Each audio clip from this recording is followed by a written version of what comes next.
Alors là on est arrivé au niveau de la première ligne de fortification de l'oppidum et en fait on a dérangé un couple de chevreuils. Alors, vous voyez, il y en a un là, puis un autre ici. Et un troisième qu'on vient d'entendre courir manifestement. Donc on va pas les déranger plus longtemps et on va poursuivre notre visite.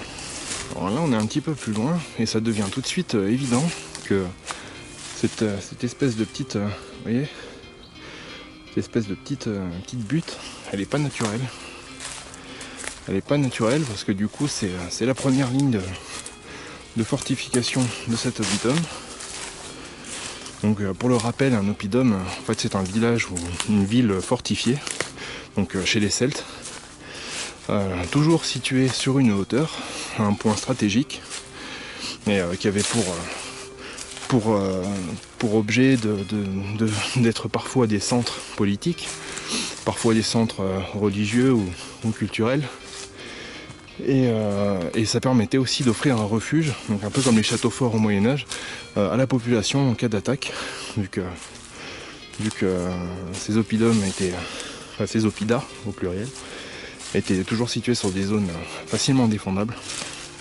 Ça permettait d'offrir un refuge en cas d'attaque d'ennemis. C'était aussi souvent les lieux où se pratiquait l'artisanat en fait, et des industries comme celle des métaux ou l'orfèvrerie, des choses comme ça.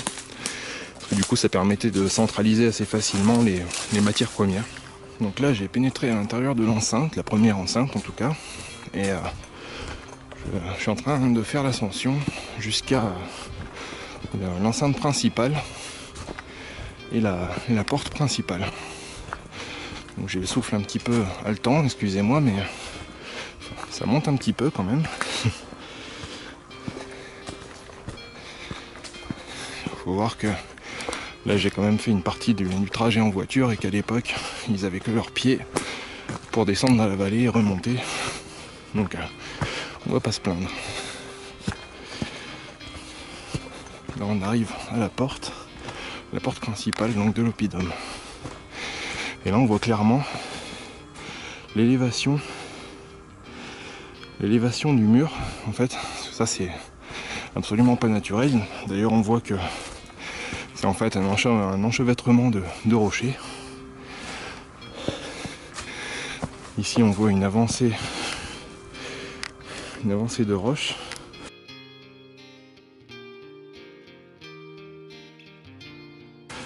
Qui constitue la porte. Et là, on rentre à l'intérieur de l'enceinte principale de l'oppidum. On voit bien la butte là qui continue tout ce côté-là, ainsi que ce côté-là.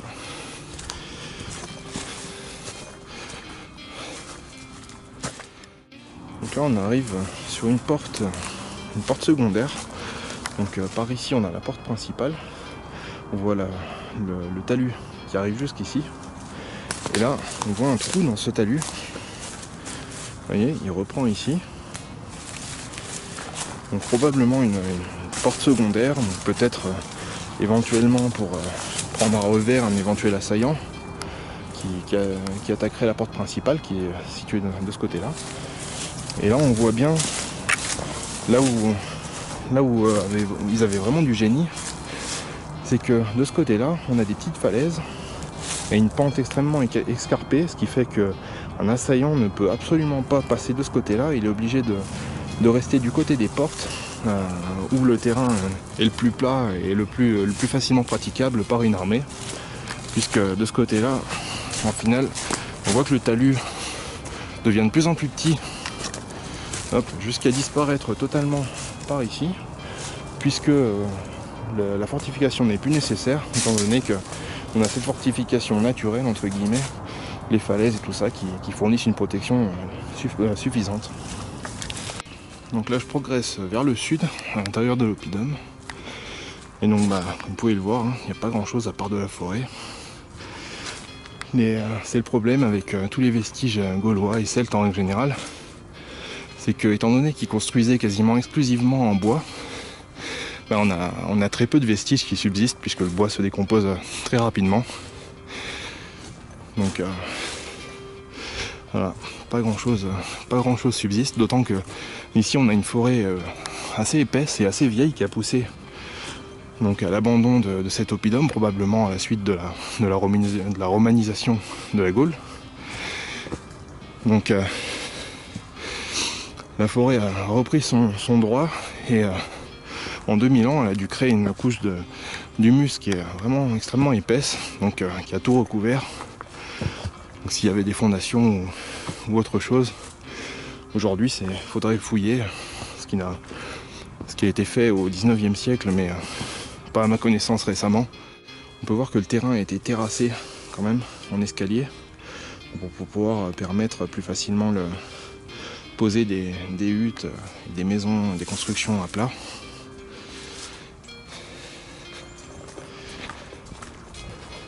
Et là on arrive à l'extrémité sud de l'oppidum, avec cette superbe vue que vous allez pouvoir apprécier.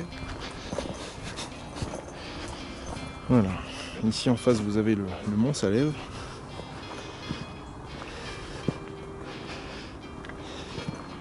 De ce côté là vous avez les Alpes, avec ici le Mont Blanc au loin.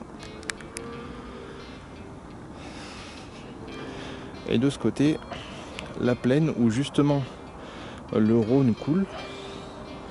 Et pour vous montrer le défilé dont Jules César parle et que les Helvètes ont dû emprunter, je ne sais pas si je vais arriver à faire le focus dessus. Voilà, enfin, on voit bien là que du coup il y a une espèce de défilé là, entre les deux versants de la montagne. Donc c'est précisément là que se trouvait le passage donc, vers l'ouest que les Helvètes ont dû emprunter en demandant l'autorisation aux Séquanes qui contrôlaient ce domaine, ce territoire. Donc vous voyez que cet oppidum est vraiment situé sur un lieu vraiment stratégique parce qu'il surplombe le Rhône, donc, qui était une barrière naturelle,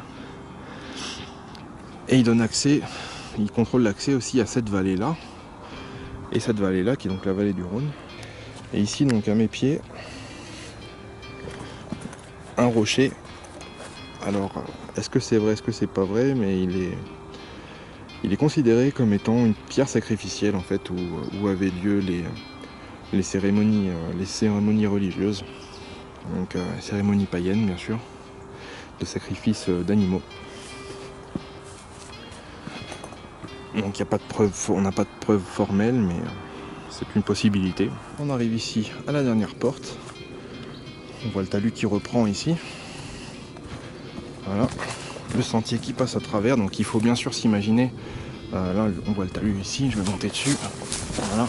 Il faut bien sûr s'imaginer que c'était beaucoup plus impressionnant à l'époque. Déjà il était surmonté certainement par une palissade. Alors je ne sais pas si c'était un talus du type, une fortification du type Nummerus Gallicus ou une autre forme de fortification. Mais en tout cas ce qui est sûr c'est que voilà, le temps a fait son œuvre et qu'aujourd'hui il est extrêmement érodé. Les empilements de roches se sont éboulés au fur et à mesure, et du coup là on peut voir vraiment que le sol est constitué uniquement de roches qui sont empilées les unes sur les autres et qui forment donc cette fortification. Alors quand on pense que tout a été fait à main d'homme, c'est quand même assez impressionnant, parce que je sais pas si ça ressort bien à la caméra, mais le mur encore aujourd'hui, malgré l'érosion, il fait facilement 3-4 mètres, voire même 5 mètres par endroit de haut. Donc très impressionnant de savoir que nos ancêtres ont construit tout ça à la seule force de leurs bras. Voilà, au niveau du sol qui est à ce niveau-là, au niveau du sol naturel. Et donc tout le reste, ça a été construit à main d'homme. Voilà, sur ce magnifique coucher de soleil, le moment est venu pour moi de vous dire au revoir. Donc j'espère que vous avez apprécié cette vidéo. Si c'est le cas, laissez un avis, commentez, partagez, abonnez-vous si ce n'est pas déjà fait pour être sûr de louper aucune des prochaines vidéos. Et voilà, joyeux équinoxe d'automne, j'ai failli oublier. Je vous dis à bientôt pour une prochaine vidéo. Salut!